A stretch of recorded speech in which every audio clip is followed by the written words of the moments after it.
Back in the day, there was hope that the internet would be a golden age of discourse, and in some ways it's fulfilled that promise.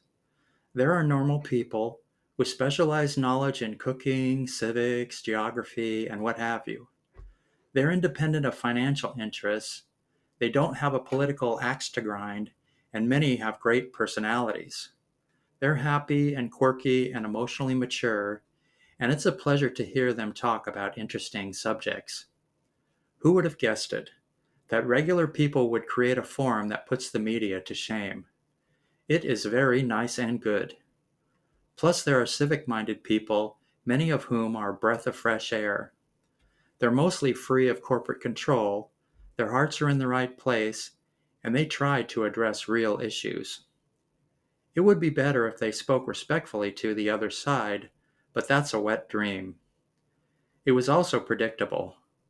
Given human nature and 40 years of media culture war, it's no surprise that the net turned into a parade of doofuses. Time for a digression. Tribalism has warped human vision from day one. That works in three ways. It sets people at each other's throats, it distracts attention from real issues and bad actors, and it narrows perception. As a rule, partisans tell only half the story. That's the half in sync with their own interests. But fragmented discourse is not much use in addressing the issues.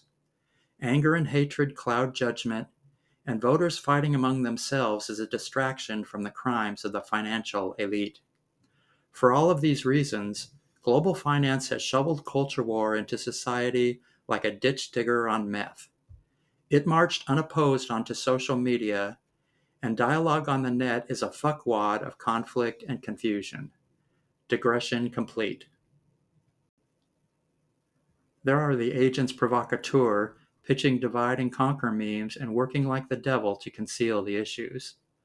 Con artists have a long history in this country. These days, they're also flush with corporate cash.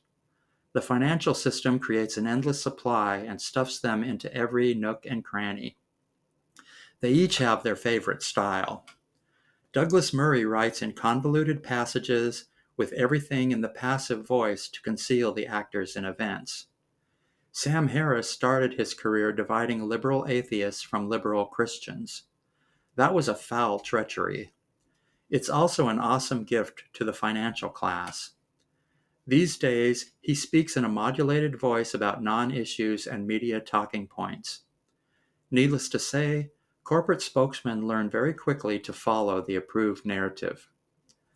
They also have the annoying habit of pandering to mob mentality and popular ignorance. They ignore unpleasant facts. Many are taught logic and rhetoric in college, but not the difference between them. They don't learn spiritual practice and fail to recognize self-interest, self-deception, and hypocrisy. Like good media serfs, they go heavy on the partisan hatred. Left-wing sites include David Pakman, the Real News Network, and many others. They divide their time between criticizing the logical inconsistencies of conservatives and selling far-left social theory. That was designed by corporate power to alienate two-thirds of the population.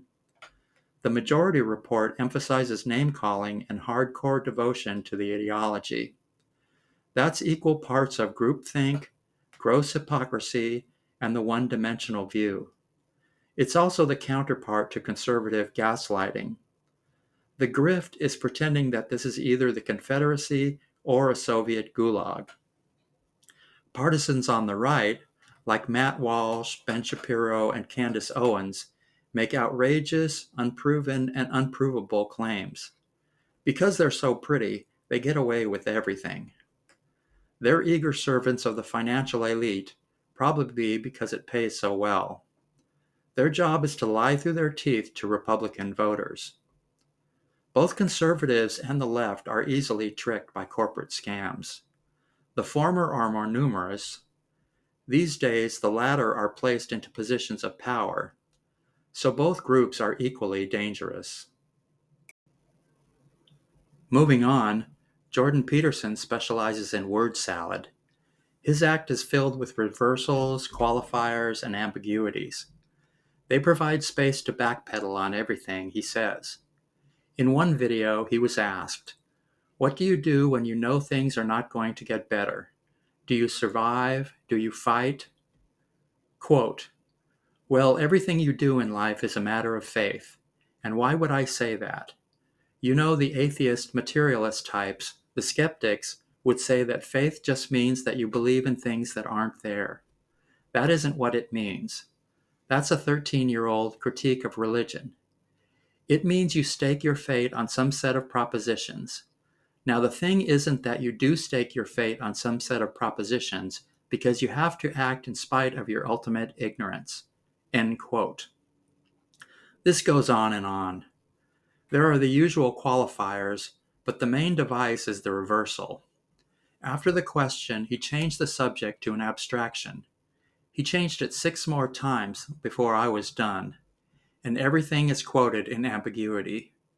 It's the model of using the most words to say nothing. A far left example is Cenk Uygur. He was on the Hill podcast recently complaining about the culture war. In the next breath, he was peddling far left social theory and open borders. That's one hell of a 180.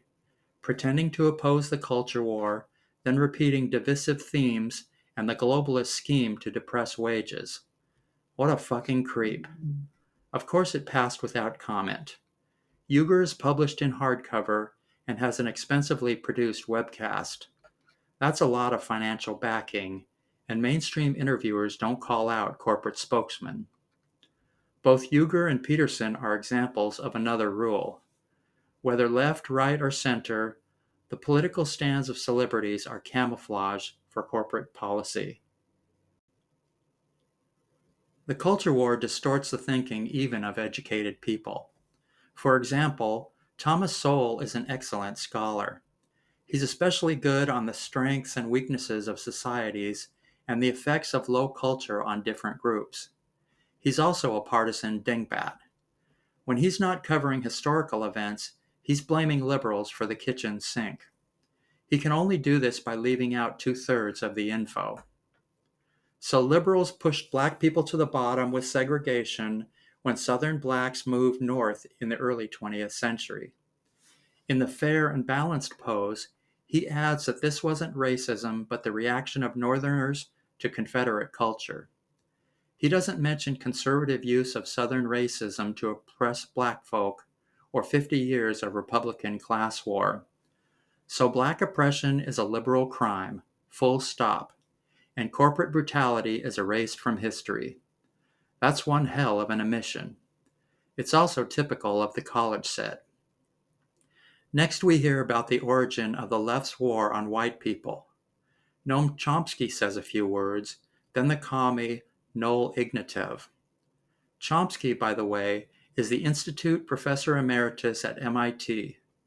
Ignatiev was accepted at the Harvard Graduate School of Education without an undergraduate degree.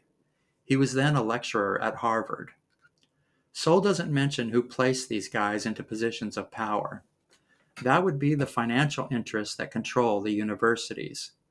Coincidentally, it's the same group that opened the borders, outsourced working class jobs, and imported anti-Western themes into the schools.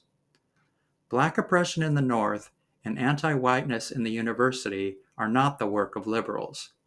The schemes were designed by the corporate interests that hired the crackpot professors, devised 40 years of class war policy, and broadcast cultural sabotage across society.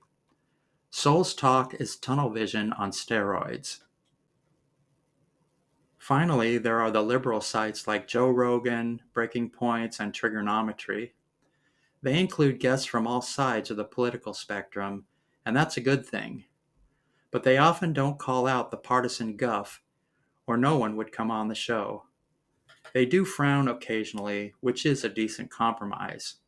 Even partisans get some things right, and it's important to hear from all sides.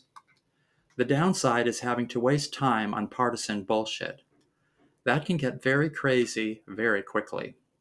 For example, Two ladies were on the Glenn Show explaining that vaccine mandates are fascism and a third-party run against the Democrats is totally logical. The points are too bizarre to argue. On trigonometry, Scott Adams explained that Trump brought the sedition lawsuit on himself by chanting "lock her up." That set the precedent. Also, there are covert ops to get rid of certain people, and this is one of them. Right. One of Donald Trump's bald-faced lies transformed itself into a constitutional crisis. His many seditious acts and the storming of the Capitol don't matter. Of course, the powers that be tried to destroy their enemies. They always have. Adams uses the mercurial fact and has the unmitigated gall to ignore an attempted coup d'etat. He doesn't care about future sedition, and he's not interested in our democratic traditions, poll workers, election officials, and voting rules refined in all 50 states over hundreds of years. They have one purpose: to safeguard the vote. Adams brushes all of this aside with a couple of half-baked theories. Their performance and his contempt for American democracy made my skin crawl. Days later, he was back on the show with new theses. It's an example of the Uger-Peterson rule. Almost everyone in mainstream media is a propagandist. Very occasionally, someone builds up an audience and gets a contract just for the profit. That's the exception. The rule is that corporations only publish those who serve their interests, and it's a wide range. From free markets to open borders, leftist social theory, and corporate liberalism, it's the same fraud in different clothes. The internet is full of these dorks posing as free thinkers. That won't improve without a change in strategy, and there are several options. First, it's important to listen to all sides, but to take everything with a boulder of salt. It also helps to recognize corporate talking points. Those are covered in other videos and in the book. It's just as important to call out the grift wherever it's found. I dream of a golden realm with daffodils covering the land and ridicule heaped on corporate shills. Next, the middle should reach out to both sides, and several things need explaining. Everyone has been duped by corporate scams. Left-wing social theories are insane and designed to confuse half the public and alienate the other half. Conservatives are tricked by the culture war into supporting globalism and supply-side economics. Most importantly, liberals need to admit their mistakes. They supported globalism and wokeism faster than you can say treachery and betrayal. They've screwed over the working class for 50 years without a shred of guilt. Another step is infiltrating cable TV. It would be so nice for a nonpartisan bloc to challenge corporate media on their own turf. That'll depend on liberals building the network to do it. The next step is creating a policy agenda, and that's not as hard as it sounds.